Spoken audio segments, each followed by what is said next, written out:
વડોદરામાં જે રીતે બે વખત પૂર આવ્યું, પૂરનો પ્રકોપ જોવા મળ્યો હતો, ત્યારે સમસ્યા એ સર્જાઈ હતી કે કોંગ્રેસ આ મુદ્દા પૂરેપૂરે તેનો ફાયદો લેવા માટે તે અહીંયા ઉપસ્થિત ન હતા। ના તો ભાજપના નગરસેવકો આવ્યા હતા, ના કોંગ્રેસના નેતાઓ આવ્યા હતા। જે સામાજિક સંસ્થાઓ સૌથી વધુ આવી હતી।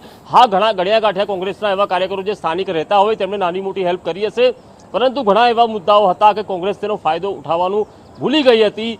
એકમાત્ર જે હરણી બોટકાંડનો મુદ્દો છે તે ખૂબ જ વડોદરામાં ચર્ચાયો હતો ને તેને લઈને ભાજપ બેકફૂટ પર આવ્યું હતું। અને જે રીતે આ ચૂંટણીમાં નવા ચહેરા જાહેર કર્યા ભાજપે અને જૂના ચહેરાઓના ટિકિટો કાપી નાખી તે બતાવતું હતું કે જે જૂના ચહેરાઓ છે તેનાથી લોકો કંટાળી ગયા હતા, તેઓ નિષ્ક્રિય હતા અને તેને લઈને નવા ચહેરા મૂકવામાં આવ્યા। જે વોર્ડ નંબર 4માં મેયર હતા પિંકીબેન સોની, તેઓની નિષ્ક્રિયતા સામે આવી હતી, તેમને પણ હટાવ્યા છે, તેમને ટિકિટ નથી આપવામાં આવી। અને તેમના વોર્ડની સૌથી મહત્વની વાત છે કે વોર્ડ નંબર 4માં જ સૌથી વધુ મતદાન થયું છે, એટલે ત્યાં શું થાય છે તે જોવું રહ્યું। જ્યારે વોર્ડ નંબર 1 જે કોંગ્રેસનો ગઢ કહેવાય છે, જે ભાજપ વડોદરાનો પ્રવેશ દ્વાર છે, ત્યાં જ કોંગ્રેસની આખી પેનલ આવે છે, પરંતુ ત્યાં જે હરીશ પટેલ છે તેમને કોંગ્રેસે ટિકિટ નથી આપી અને એના કારણે તેઓ અપક્ષ ઉમેદવારી કરી છે। ત્યારે ત્યાં શું થાય તે જોવું રહ્યું। જ્યારે વોર્ડ નંબર 14માં ભાજપના પૂર્વ ધારાસભ્ય મધુ શ્રીવાસ્તવની જે પુત્રી છે તે દીપા શ્રીવાસ્તવ ત્યાંથી ઉમેદવારી કરી છે અને 15માં પણ મધુ શ્રીવાસ્તવની જે બીજી દીકરી છે તે પણ ત્યાં ઉમેદવાર છે। એટલે કે 14 અને 15માં ભાજપ વર્સિસ ભાજપ છે, વોર્ડ નંબર 1માં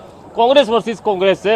ત્યારે હવે આ સમયમાં જે લોકોનો પ્રકોપ છે તે પછી નારાજગી સ્વરૂપે બહાર આવે છે કે પછી જે પ્રધાનમંત્રી નરેન્દ્ર મોદીનો ચહેરો અહીંયા ભાજપ માટે મહત્વનો છે, તે પ્રમાણે જો વોટિંગ થાય તો ભાજપ ક્લીન સ્વીપ મારી શકે અને જે કોંગ્રેસ છે તે લગભગ 7 કે 8 બેઠકો પર આવે તેવી શક્યતાઓ છે। બિલકુલ, એટલે જોવાનું એ છે કે વડોદરાના વોટર્સ છે એ હરણી દુર્ઘટના હોય કે પૂરમાં થયેલા નુકસાનને ભૂલી અને આગળ વધ્યા છે કે પછી આક્રોશ ઠલવાયો છે।